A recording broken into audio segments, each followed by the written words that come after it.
નમસ્કાર નમસ્કાર નમસ્કાર વહાલા વિદ્યાર્થી મિત્રો, આપ સર્વે વિદ્યાર્થી મિત્રોનું સહૃદય હાર્દિક સ્વાગત છે આપણી મનપસંદ યુટ્યુબ ચેનલ ગુરુ જ્ઞાન શાળાની અંદર. મિત્રો તો મિત્રો આજે આપણે ધોરણ 9 વિષય છે વિજ્ઞાન વાર્ષિક પરીક્ષા 2026 નું મોસ્ટ આઈએમપી મોડેલ પેપરની આપણે ચર્ચા કરીશું.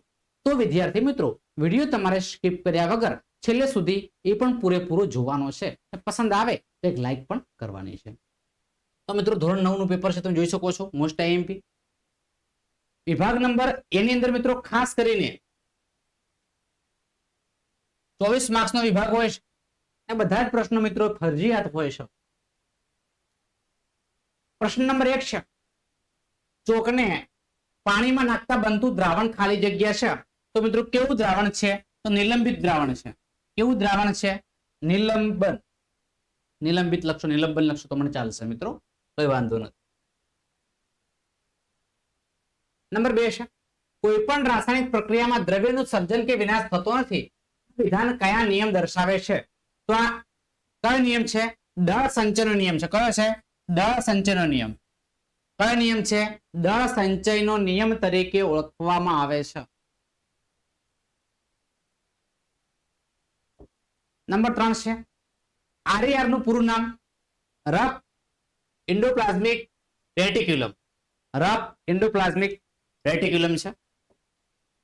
નંબર 4 છે, એવી કઈ પેશી છે જેમાં સ્પષ્ટ આંતરકોશીય અવકાશ જોવા મળે છે? બરાબર છે. એવી કઈ પેશી છે જેમાં સ્પષ્ટ આંતરકોશીય અવકાશ જોવા મળે છે?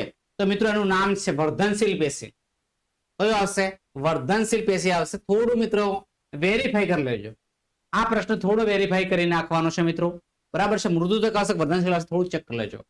બરાબર કે એવી કઈ પેશી છે જેમાં સ્પષ્ટ આંતરકોશીય અવકાશ જોવા મળે છે? તો મૃદુતક આવશે કે વર્ધનશીલ આવશે, થોડું ચેક કરી લેજો.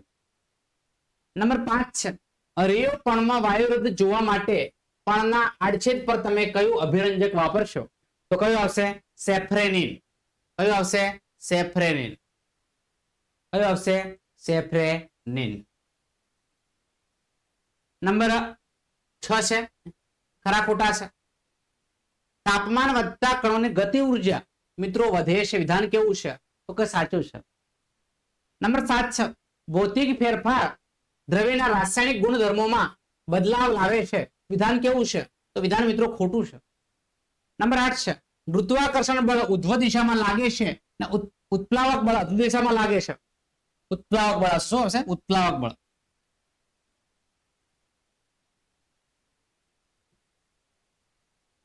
વિધાન કેવું છે? તો વિધાન કેવું છે? ખોટું વિધાન છે. વિધાન કેવું છે? ખોટું વિધાન છે. નંબર 9 છે, ધ્વનિના તરંગો ખાલી જગ્યા પ્રકારના છે. તો ધ્વનિના તરંગો યાંત્રિક પ્રકારના છે. કેવા છે? યાંત્રિક છે. ધ્વનિના તરંગો કેવા છે? યાંત્રિક છે. નંબર 10 છે, કઠોળ આપણને ખાલી જગ્યા પૂરું પાડે છે. તો કઠોળ આપણને મિત્રો પ્રોટીન પૂરું પાડે છે. શું પૂરું પાડે છે? તો મિત્રો પ્રોટીન. કઠોળમાંથી આપણને પ્રોટીન મળે છે. શું મળે છે? પ્રોટીન મળે છે. નંબર 11 છે, વેગ સમયના આલેખનું ઢાળ ખાલી જગ્યાનું મૂલ્ય આપે છે. તો મિત્રો અંતરનું મૂલ્ય આપે છે. શાનું મૂલ્ય આપે છે? અંતરનું મૂલ્ય આપે છે. વેગનો એસઆઈ એકમ ખાલી જગ્યા છે તો મીટર પ્રતિ સેકન્ડ સ્ક્વેર. બરાબર, ઓપ્શનમાં જોવાના પણ આ રીતનું આવશે. થોડું મિત્રો વેરીફાઈ કરજો આ પણ પ્રશ્ન. વેગનો એસઆઈ એકમ ખાલી જગ્યા છે તો મીટર પ્રતિ સેકન્ડ સ્ક્વેર આ રીતનું લખેલું હોય તો પણ સાચું છે લગભગ. જરા ચેક કરજો. બરાબર, પ્રશ્ન 12 નંબરનો થોડું ચેક કરી લેજો મિત્રો. કોઈ વસ્તુને પ્રવેગિત ગતિ કરાવવા માટે ખાલી જગ્યા બળ જરૂરી છે. તો કેવું બળ જરૂરી છે? અસંતુલિત બળ જરૂરી છે. કેવું બળ જરૂરી છે મિત્રો? અસંતુલિત બળ જરૂરી છે. કેવું જરૂરી છે? અસંતુલિત બળ જરૂરી છે. ચલો મિત્રો નંબર 14 છે, પદાર્થનું તાપમાન માપવા માટે લેક્ટોમીટર વાપરશો કે થર્મોમીટર? પદાર્થનું તાપમાન માપવું છે એ સ્વાભાવિક છે. શું વાપરવું પડે? થર્મોમીટર વાપરવું પડે. શું વાપરવું પડે મિત્રો? થર્મોમીટર વાપરવું પડશે. નંબર 15 છે, પાણીમાં 10% ઇથાઇલ. પાણીમાં 10% ઇથાઇલ આલ્કોહોલ છે, એમાં દ્રાવ્ય અને દ્રાવક જણાવો. તો તેમાં શું છે? ઇથાઇલ આલ્કોહોલ, પાણી. ઇથાઇલ આલ્કોહોલ અને પાણી. કયા કોષો લાક્ષણિક આકાર ધરાવે છે? તો કયા આવશે? ચેતાકોષ આવશે. કયા આવશે મિત્રો? ચેતાકોષ આવશે. પૃથ્વી પરના ગુરુત્વીય પ્રવેગનું મૂલ્ય 9.8 મીટર પ્રતિ સેકન્ડ છે. શું છે? 9.8 મીટર પ્રતિ સેકન્ડ સ્ક્વેર. 9.8 મીટર પ્રતિ સેકન્ડ સ્ક્વેર. Na+ અને SO4 દ્વારા બનતા રાસાયણિક પદાર્થનું અણુસૂત્ર જણાવો. Na2SO4. શું છે? Na2SO4 છે. નંબર 19 છે. વાહને કાપેલું અંતર માપવા માટે કયું સાધન વપરાય છે? તો વાહને કાપેલું અંતર માપવા માટે સ્પીડોમીટર વપરાય છે. કયું સાધન વપરાય છે? સ્પીડોમીટર વપરાય છે. નંબર 20 છે. દ્રવ્યના કણોનું તાપમાન વધતા પ્રસરણ ઝડપી કે ઓછું થાય છે? સ્વાભાવિક છે. તાપમાન વધે તો કેવું થાય છે મિત્રો? ઝડપી થશે. કેવું થશે? ઝડપી. નંબર 21 છે. ક્વિકલાઇન સંયોજનોમાં રહેલા તત્વોના નામ જણાવો. તો શું છે? કેલ્શિયમ અને ઓક્સિજન. શું છે? કેલ્શિયમ અને ઓક્સિજન. નંબર 22 છે. જો વનસ્પતિ કોષમાં હરિતકણ ના હોય તો વનસ્પતિમાં કઈ ક્રિયા અટકી પડે? તો કઈ ક્રિયા અટકી પડે? પ્રકાશ સંશ્લેષણની ક્રિયા અટકી પડે. કઈ ક્રિયા અટકી પડે? પ્રકાશ સંશ્લેષણની ક્રિયા અટકી પડે. નંબર 23 છે. રણ પ્રદેશમાં ઉગતી વનસ્પતિમાં બાહ્ય સપાટી પર કયા પદાર્થનું સ્થૂલન જોવા મળે છે? તો ક્યુટિનનું. કયું સ્થૂલન જોવા મળે છે? ક્યુટિનનું સ્થૂલન જોવા મળે છે. એના પછી 24 નંબરનું જોડકું છે મિત્રો. જડત્વનો નિયમ છે તો ગેલિલીઓ આપ્યો છે. જડત્વનો નિયમ કોણે આપ્યો છે? ગેલિલીઓએ. ગતિનો બીજો નિયમ કોને આપ્યો છે? ગતિનો બીજો નિયમ કોને આપ્યો છે? તો મિત્રો એરિસ્ટોટલે આપ્યો છે. કોણે આપ્યો છે? એરિસ્ટોટલે આપેલો છે. એરિસ્ટોટલે આપેલો છે. એના પછી મિત્રો વિભાગ બી આવશે આપણો. શું આવશે? વિભાગ બી છે મિત્રો. એના પછી આપણો વિભાગ બી માં 2537 પૈકી કોઈ પણ 9 પ્રશ્નો તમારે લખવાના હોય છે.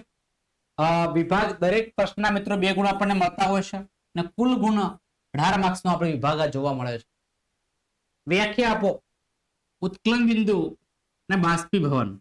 ઉત્કલન બિંદુ જે તાપમાને વાતાવરણના દબાણ હેઠળ પ્રવાહી ઉકળવા લાગે છે. પ્રવાહી ઉકળવા લાગે છે તે તાપમાનને પ્રવાહીનું ઉત્કલન બિંદુ કહેવામાં આવે છે. બાષ્પીભવન. પર્વતની તળેટીએ પર્વતીય શિખર પર વાતાવરણનું દબાણ જુદું જુદું હોવાથી બંને સ્થળે ઉત્કલન બિંદુ જુદું જુદું હોઈ શકે. પાણી માટે આ તાપમાન 600 સેલ્સિયસ એટલે 273 વત્તા 100 એટલે કે 373 કેલ્વિનમાં છે. બાષ્પીભવન ગુપ્ત ઉષ્મા છે. પદાર્થના ઉત્કલન બિંદુ જેટલા તાપમાને અને એક વાતાવરણ દબાણે 1 કિલોગ્રામ પ્રવાહી પદાર્થને વાયુ અવસ્થામાં રૂપાંતરિત કરવા માટે જરૂરી ઉષ્મા ઉર્જાને બાષ્પીભવન ગુપ્ત ઉષ્મા કહેવામાં આવે છે. 373 કેલ્વિન તાપમાને પાણીની બાષ્પ વરાળના કણોમાં તે જ તાપમાને પાણીના કણો કરતા વધુ ઉર્જા હોય છે. આથી ગરમ પાણી કરતા તેની વરાળની વધુ દર્જાય છે. વધુ દર્જાય છે. પાણીની બાષ્પીભવન ગુપ્ત ઉષ્મા છે 2.259 10⁶ જૂલ પ્રતિ કિલોગ્રામ. 2.259 10⁶ જૂલ છે. H2SO4 નું આણ્વિક દળનું સૂત્ર ગણતરી કરવાની છે. H2SO4 2 વત્તા H નું પરમાણ્વીય દળ 1 વત્તા S નું પરમાણ્વીય દળ છે અને 4 વત્તા O નું પરમાણ્વીય દળ. કિંમતો મૂકી છે અને જવાબ તો સરવાળો કરતા આપણે જવાબ મળે છે 32 વત્તા 64 વત્તા 2 4 ને 2 6 ને 2 8 6 7 અને 98 98 યુ બરાબર 98 યુ. સમસ્થાનિકના કોઈ પણ બે ઉપયોગો જણાવો. સમસ્થાનિકના કોઈ પણ બે ઉપયોગો. પરમાણુ ભઠ્ઠીમાં બળતણ સ્વરૂપે યુરેનિયમના સમસ્થાનિકનો ઉપયોગ થાય છે. પરમાણુ ભઠ્ઠીના બળતણ સ્વરૂપે યુરેનિયમના સમસ્થાનિકનો ઉપયોગ થાય છે. કોબાલ્ટનો એક સમસ્થાનિક કેન્સરની સારવાર માટે વપરાય છે અને ગોઈટર છે એ ગોઈટર રોગની સારવારમાં આયોડિનના એક સમસ્થાનિકનો ઉપયોગ થાય છે. અન્નવાહક પેશીના ઘટકો. તો અન્નવાહક પેશીના બંધારણમાં 4 પ્રકારના ઘટકો હોય છે. કેટલા પ્રકારના હોય છે? 4 પ્રકારના ઘટકો જોવા મળે છે. ચાલની નલિકા, સાથી કોષો, અન્નવાહક મૃદુતક અને અન્નવાહક તંતુઓ. ચાલની નલિકા, સાથી કોષો, અન્નવાહક મૃદુતક અને અન્નવાહક તંતુઓ. વર્ધનશીલ પેશીના લક્ષણો જણાવો. વર્ધનશીલ પેશીના લક્ષણો જણાવો.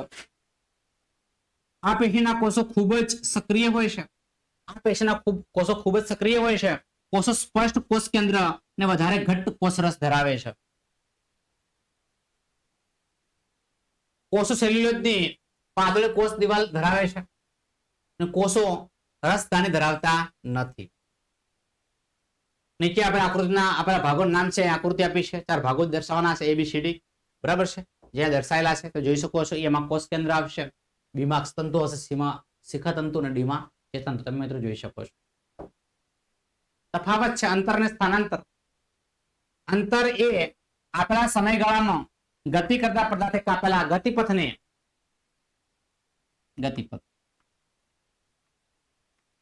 કુલ લંબાઈ છે.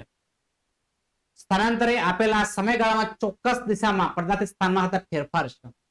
ગતિપથ પર આધાર રાખે છે, તે ગતિ પર આધાર રાખતો નથી. અંતર અદિશ રાશિ છે ત્યારે સ્થાનાંતર સદિશ રાશિ છે. સ અંતરનો યાદ રાખી શકાય મિત્રો. અંતરનું મૂલ્ય સ્થાનાંતરના મૂલ્ય કરતા વધુ અથવા સ્થાનાંતર મૂલ્ય જેટલું જ હોય છે. સ્થાનાંતરનું મૂલ્ય અંતર કરતા ઓછું અથવા અંતર જેટલું જ હોય છે. બરાબર, આ પ્રશ્ન મોસ્ટ આઈએમપી છે, અચૂક ક્લિયર કરી લેવાનો છે મિત્રો. બરાબર, એસએસ લેતા જજો મિત્રો. નિયમિત વર્તુળ ગતિ એટલે તમે ઉદાહરણ આપો. બરાબર છે, જો કોઈ પદાર્થ નિયમિત અચળ ઝડપે વર્તુળાકાર પથ પર ગતિ કરતો હોય તો તે નિયમિત વર્તુળાકાર ગતિ કરે છે તેમ કહેવાય. ઉદાહરણ છે ઘડિયાળના આ સેકન્ડ કાંટામાં છેડો છે, ટીપ છે. ઘડિયાળના ડાયલ પર નિશ્ચિત સમયમાં વર્તુળભાઈ ગતિ કરતો હોય છે, તેથી ગતિ નિયમિત વર્તુળાકાર ગતિ કરે છે. ચંદ્ર પૃથ્વીનો કુદરતી ઉપગ્રહ છે. ચંદ્ર પૃથ્વીની આસપાસ નિશ્ચિત સમયમાં વર્તુળ ગતિ કરે છે, તેથી તેની ગતિ નિયમિત વર્તુળાકાર ગતિ છે. વૈજ્ઞાનિક કારણ આપો. વાહનોમાં ટાયર ખરબચડા રાખવામાં આવે છે. એના પર 34 નંબરનો દાખલો છે મિત્રો, ગતિ ઉપગ્રહ શોધવાનો. એ મિત્રો અહીંયા ગણેલો છે, તમે જોઈ શકો છો. ગતિનું સૂત્ર ખાસ તમારે યાદ રાખવાનું છે. E બરાબર 1/2 mv². E બરાબર 1/2 mv². કિંમતો મૂકે જવાબ આવશે 120 જૂલ આવશે. કોઈ પણ ધ્વનિ તરંગ માટે તરંગ લંબાઈ અને આવર્તકાળ એટલે શું? બરાબર છે, તરંગ લંબાઈની મિત્રો તમારે ખાસ વ્યાખ્યાઓ કવર કરવાની છે. તરંગ લંબાઈ, સંગત તરંગ લંબાઈ. બરાબર, સંગત તરંગમાં 2 ક્રમિક સંઘનન અથવા 2 ક્રમિક વિઘટન વચ્ચેના જે અંતરને સંગત તરંગ લંબાઈ કહેવામાં આવે છે. આવર્તકાળ છે માધ્યમમાં કોઈ નિશ્ચિત બિંદુ પાસેથી 2 ક્રમિક સંઘનનોને કે 2 ક્રમિક વિઘટનોના પસાર થવા માટે લાગતા સમય ધ્વનિ તરંગનો શું કહેવાય? આવર્તકાળ કહેવામાં આવે છે. શું કહેવામાં આવે છે? આવર્તકાળ કહેવામાં આવે છે. ટૂંક નોંધ લખો, મિશ્ર પાક ઉછેર. ટૂંક નોંધ લખો, મિશ્ર પાક ઉછેર. એક જ ખેતરમાં એક સાથે 2 અથવા 2 થી વધુ પાક ઉછેરવાની પદ્ધતિને મિશ્ર પાક ઉછેર કહેવામાં આવે છે. એક જ ખેતરમાં એક સાથે 2 અથવા 2 થી વધુ પાક ઉછેરવાની પદ્ધતિને મિશ્ર પાક ઉછેર કહેવામાં આવે છે. અને ભારતમાં ખેડૂતો દ્વારા નીચે દર્શાવેલા પાકોના મિશ્રણનો ઉપયોગ મિશ્ર પાક ઉછેર પદ્ધતિ દ્વારા કરવામાં આવે છે. ઘઉં પ્લસ ચણા છે, મગફળી પર સૂર્યમુખી છે, કપાસ પ્લસ મગ છે, મકાઈ પ્લસ અડદ છે, ઘઉં પ્લસ રાઈ છે, બાજરી પ્લસ તુવેર છે. લાભ છે એના મિત્રો. ઉછેર રીતથી નુકસાન થવાની સંભાવના ઓછી થઈ જાય છે અને કોઈ એક પાકથી નિષ્ફળતા સામે રક્ષણ મળે છે. જૈવિક ખેતી છે એનો મિત્રો જવાબ તમે લખી શકો છો, બહુ સિમ્પલ અહીંયા આપેલો છે. એના પછી મિત્રો વિભાગ સી આવશે જે 18 માર્ક્સનો છે, પ્રત્યેકના 3 માર્ક્સ છે. બાષ્પીભવન પર અસર કરતા પરિબળો સમજાવો. બરાબર છે, સપાટી ક્ષેત્રફળ વધવાથી, તાપમાનમાં વધારો, ભેજની માત્રામાં ઘટાડો થવો, આ મુખ્ય મુદ્દાઓ છે. પવનની ઝડપમાં વધારો થવો. કલેલના દ્રાવણના ગુણધર્મો લખો. મિત્રો તમે જોઈ શકો કલેલ દ્રાવણના ગુણધર્મો. બરાબર છે, વ્યવસ્થિત રીતે મિત્રો તમે લખી શકો છો.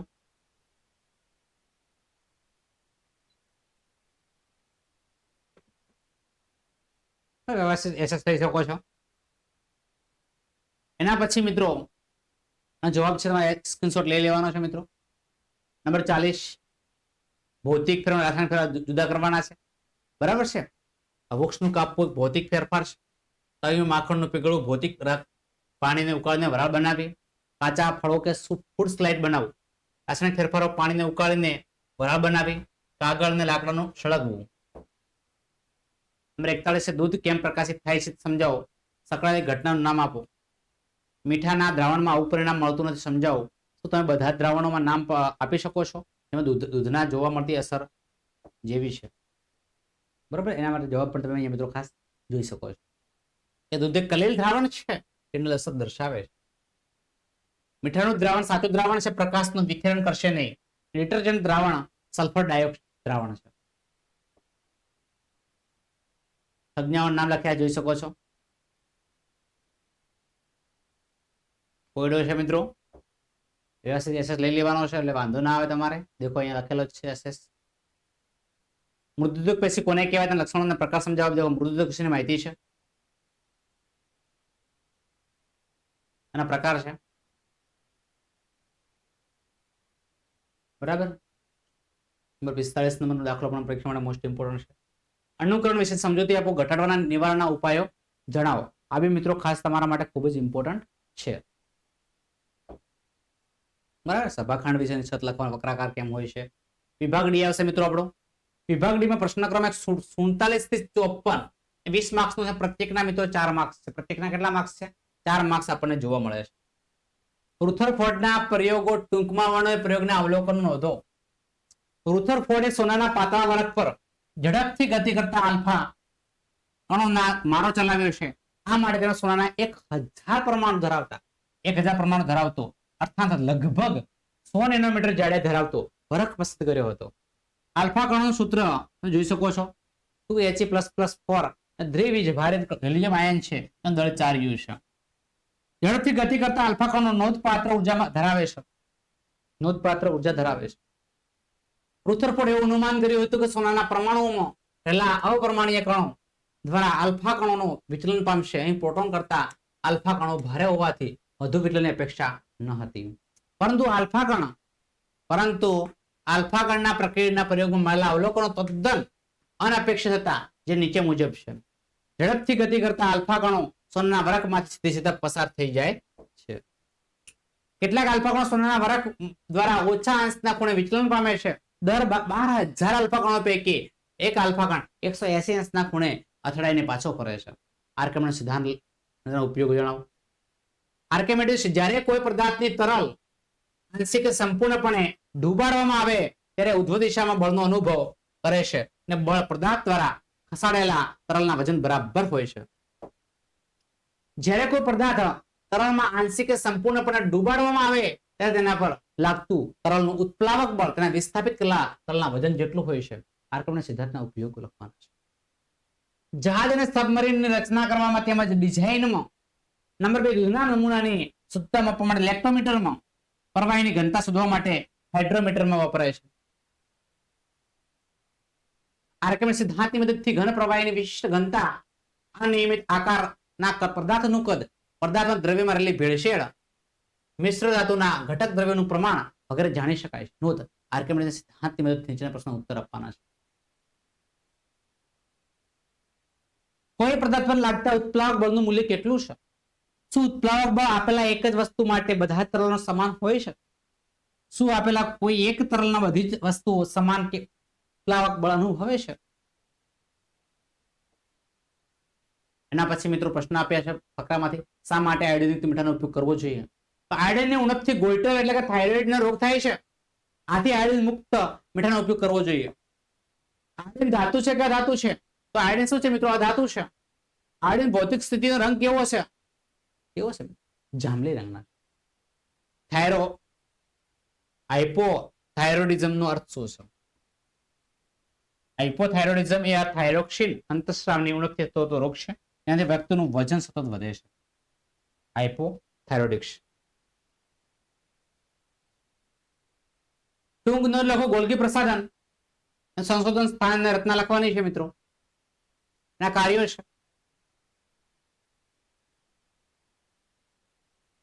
એના પછી 51 નંબરનો પ્રશ્ન છે. ફકરામાંથી જવાબ લખવાના છે અને જવાબ પણ મિત્રો આપી દીધા છે પ્રશ્નના બધાના વ્યવસ્થિત.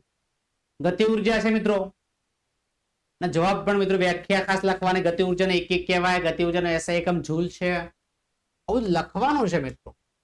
મૂલ્ય 2 સહેલી રીતો હશે, બધું ખાસ તમારે લખવાનું હોય. રાસાયણિક ખાતર શું છે, તેનો ઉપયોગ, લાભ અને ગેરલાભ જણાવો. ગેરલાભ છે મિત્રો, આ છે આપણું આજનું વિડીયો લેક્ચર. વિદ્યાર્થી મિત્રો શાંતિથી વિડીયો નિહાળવા બદલ દરેક મિત્રોનો દિલથી આભાર. ચેનલ ઉપર નવા હોય અને ચેનલને મિત્રો હજુ સુધી આપણે સબસ્ક્રાઇબ ન કરી હોય તો ચેનલને મિત્રો હજુ સબસ્ક્રાઇબ કરી દેજો. બાજુમાં આપેલા બેલ આઇકનને પણ પ્રેસ કરજો, જેથી કરીને આવનારા વિડીયો નોટિફિકેશન આપ સૌ વિદ્યાર્થી મિત્રોને મળતી રહે. ફરી મળીશું નેક્સ્ટ વિડીયોની અંદર. ત્યાં સુધી આવજો. જય હિન્દ, જય ભારત, જય જય ગરવી ગુજરાત.